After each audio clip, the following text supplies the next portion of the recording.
दर्द के बहाना करे लूले गोरी, कमर में दर्द के बहाना करे लूले गोरी, कमर में दर्द के बहाना करे लू माई रे।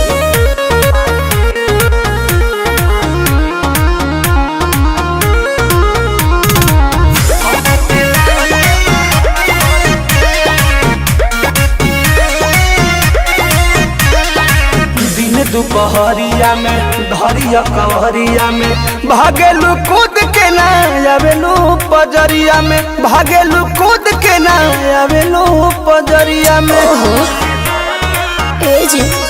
वो अपना सुख खाती हमारा के दुख दिले, कहे दिलवा में राजा जी हुक दिले।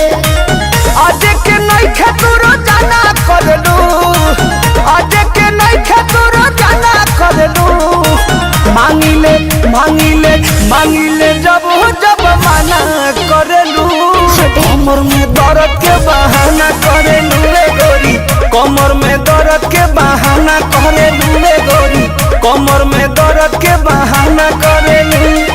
कैसे कहे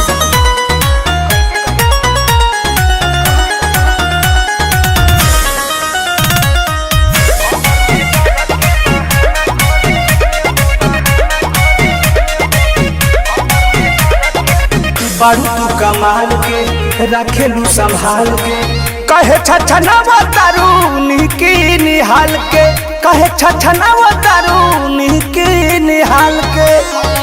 आहे हो कि हमसे धोखे बना के तनी दूरी ये पिया, अपना में हर एक बुझे मजबूरी ये पिया। प्रमोद प्रियांशु के ना खाना देवेलू, प्रमोद प्रियांशु के ना खाना देवेलू, मांगिले मांगिले मांगिले जब जब माना करेलू, कमर में दर्द के बहाना करेलू रे गोरी, कमर में दर्द के बहाना करेलू रे गोरी, कमर में दर्द के बहाना करेलू। ट्रस्ट में जान। अरे आओ ना। मांगिले मांगिले मांगिले जब जब माना करेलू, कमर में दर्द के बहाना